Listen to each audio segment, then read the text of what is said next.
انگریز بہت مانتا ہے حسد کو، جادو جنات کو بہت جانتا بھی ہے اور مانتا بھی ہے۔ آسمانی نظام ہے اس کا علاج حسد، زمینی نظام میں حسد کا علاج نہیں ہے۔ کیوں؟ یاد رکھیے گا، حسد ایک ایسا راز ہے جو صرف سینے میں ہوتا ہے۔ میٹھے بول سے بندہ بول رہا ہے، ہر سانس کے باتیں کر رہا ہے، گلے مل رہا ہے، جھک کے ہاتھ چوم رہا ہے، پاؤں چوم رہا ہے، ہاتھ چوم رہا ہے، پاؤں چوم رہا ہے، اور بندہ کہتا ہے کہ میرا اس سے بڑا کوئی دوست ہے ہی نہیں، پر دل میں کینہ اور حسد ہوتا ہے اور موقع کی تلاش میں ہوتا ہے، موقع کی تلاش میں۔ نواب بہاول خان عباسی رحمت اللہ علیہ ان کے ساتھ حج پہ گئے، قافلہ ساتھ گیا، قافلہ، اور ایک خادمہ تھی پرانی خاندانی، اس کے اندر حسد تھا، اس نے آخر تھوڑی سی چیز دی اور وہیں جھٹکا لگا، اور زہر حلال ایسا سخت زہر تھا، اور وہ بندہ وہیں حج کے بعد جوانی 30-32 سال کی عمر میں ختم ہو گئے۔ پھر ان کے خاندان میں ریت چلی کہ کبھی بھی کسی کے ہاتھ سے چیز نہیں کھاتے تھے، آخری نواب تک جو 1966 میں فوت ہوئے، آخری نواب تک نہیں کھاتے تھے، ایک برتن ہوتے تھے ان میں چیز رکھتے تھے، اور اگر اس میں کھانے میں زہر ہوتا تھا برتن خود بہت ٹوٹ جاتا تھا، پھٹ جاتا تھا۔ حسد ہماری زندگی میں چلے گا، اور اس کی حفاظت یا حافظ ہو یا سلام، 11 بار اس کی حفاظت، یا حافظ ہو یا حفیظ ہو یا رقیب ہو یا وکیل ہو یا سلام، اس کی حفاظت اللہ حافظی، اللہ حاضری، اللہ ناظری، اللہ شاہدی۔ یا سلمان فارسی کا وظیفہ بتا رہا ہوں، اللہ شاہدی، اللہ ناصری، اللہ معی، اللہ لی۔ اللہ کے بغیر کہیں سے نظام نہیں چلے گا، ورنہ حسد قرضوں میں مبتلا کر دے گا، مرضوں میں مبتلا کر دے گا، بیماریاں کھا جائیں گی، روگ کھا جائیں گے، تکلیفیں کھا جائیں گی، زندگی کا سانس، ایک دکھ ختم نہیں ہوگا دوسرا ختم نہیں ہوگا تیسرا، اور زندگی میں مسائل مشکلات میں ایسا الجھے گا بیچارہ، ایسا الجھے۔ ایک سوال میرے پاس آتے ہیں، ایک وقت تھا کہ اس ملک کے نامور انسان تھے، رازداری میرا شعبہ ہے، میں کسی کا نام نہیں لے سکتا، حسد ہوا۔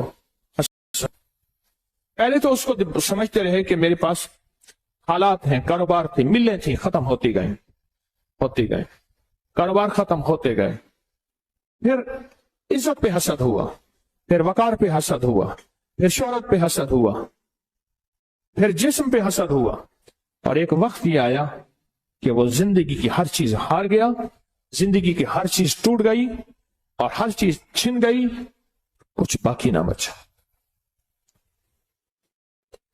کچھ باقی نہ بچا۔ پھرتے ہیں میر خوار کوئی پوچھتا نہیں، پھرتے ہیں میر خوار کوئی پوچھتا نہیں، اس عاشقی میں عزت سادات بھی گئی،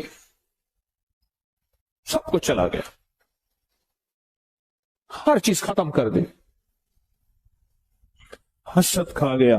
لٹنے کے بعد احساس ہوا، خیال آیا لٹنے کے بعد کہ جو تھا حسد تھا، جو تھا حسد تھا، پر اس وقت تک کشتی جل گئی تھی اور اس وقت تک زندگی ختم ہو چکی تھی۔ مجھ سے کہنے لگے، مجھے کئی لوگوں نے کہا کہ میرا نام لے کے آپ پہ مجھے حسد محسوس ہوتا ہے۔ میں نے کہا یہ ایسی باتیں کر رہے ہیں، نمبر بنانے کی کوشش کر رہے ہیں۔ لگے ایک دفعہ ایک سنجیدہ بے لوس، بالکل بے لوس ایک درویش نے مجھے کہا کہ لگے اپنے حسد کا علاج کریں ورنہ سب کو چھن جائے گا۔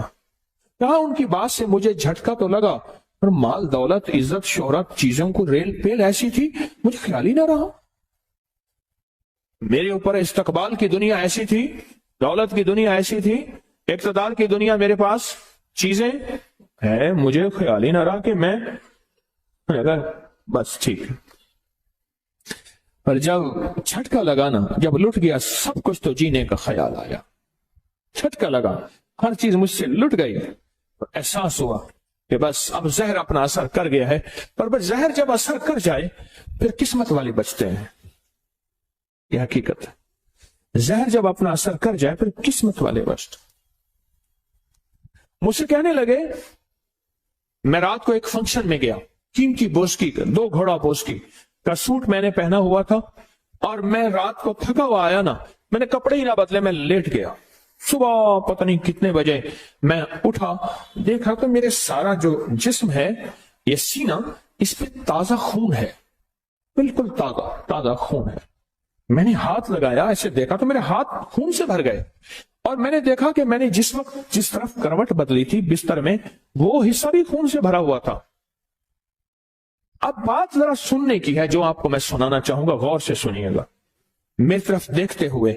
اب دیکھیں, خون کپڑے نے چوسا, اندر بنیان تھی اس نے چوسا, کروٹ بدلی بستر نے چوسا, سب خون چوس لیا.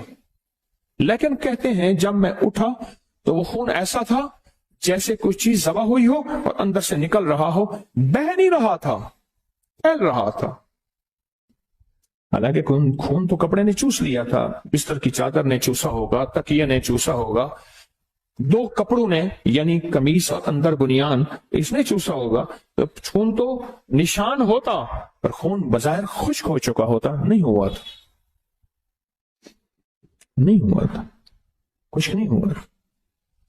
لگے مجھے حیرت ہوئی, کیا ہے وہ خون کی قمیض لے کے میرے پاس آئے, ایمرجنسی آ گئے, یہ کیا ہے. میں نے جب دیکھی تو میں نے کہا کوئی مسئلہ نہیں, بس اتنا ہونا تھا کہ آپ کو جو عمل بتایا تھا فلاں فلاں چیز, اللہ کے نام کی برکت سے حفاظت ہو گئی, ورنہ اتنا ہونا تھا کہ جی ہارٹ اٹیک ہوا, خون کی الٹی آئی اور کپڑے خون سے, اور جناب فلاں صاحب مردہ حالت میں پائے گئے. اتنا ہونا تھا, زیادہ نہیں ہونا تھا, مردہ حالت میں پائے گئے.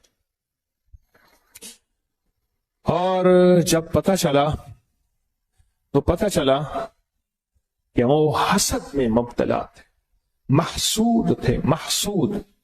محسود اس شخص کو کہتے ہیں جس کو حسد کھا جائے, یا جو حسد میں مبتلا ہو, اور دشمن کا حسد اس کو اس کے جسم کو یا بیماری کی شکل میں, کسی تکلیف کی شکل میں, کسی روگ کی شکل میں. قرآن نے ایسے بیان تو نہیں کیا. من شر حاسد اذا حسد, حسد کا شر ہوتا ہے, حاسد کا شر ہوتا ہے. وہ چاہے بظاہر مسکراہٹ میں ہو, آپ کو کھانے کھلا رہا, آپ کو ہدیے دے رہا, آپ کو مال چیزیں دے رہا, اس کے اندر حسد پل رہا ہوتا ہے, اس کے اندر کینہ پل رہا ہوتا ہے, اس کے اندر بغض بیدار ہوتا ہے, اور اس کے اندر کا انتقام کھولتا ہے. وہ چاہے بہترین گفتگو کی شکل میں ہو یا مال چیزوں کی شکل میں. ہاں, اور ضروری نہیں وہ سارے انسان ہی ہوں, اور ضروری نہیں آج کے بعد ہم ہر بندے کو دشمن سمجھنا شروع کرتے ہیں. کئی لوگ ملے, کہتے لوگ مجھے اس نظروں سے دیکھتے ہیں, لوگ مجھے یہ دشمن ہے, سارے یہ ہیں, وہ تو پھر ماں باپ کو بھی دشمن بنا لیتے ہیں. نہیں, جنات, اس لیے قرآن نے پہلے من الجنات, پہلے جنات کو بیان کیا ہے, پھر انسانوں کو بیان کیا. ہم سمجھتے ہیں کہ ہمارے ساتھ انسانوں کا حسد ہے, نہیں, پہلے جنات کا حسد. تیری زندگی میں سب سے پہلے جنات جو حسد کریں گے تجھے نیک مجالس اور نیک راہوں سے ہٹائیں گے, شک وسوسے بدگمانیاں ڈالیں گے, اور مختلف شکلوں میں ڈالیں گے,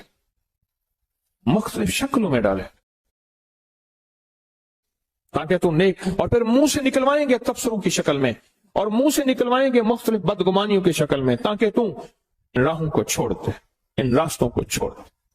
یا پھر بیماریاں, روگ, تکلیفیں, مشکلات, مسائل, ایسے ایک کے بعد دکھ درد اولڑے گل پیگن, دکھ درد اولڑے گل پیگن, ایک مک دینی بے ول پیگن, ایک ختم نہیں ہوتے دوسرے پھر آ جاتے ہیں.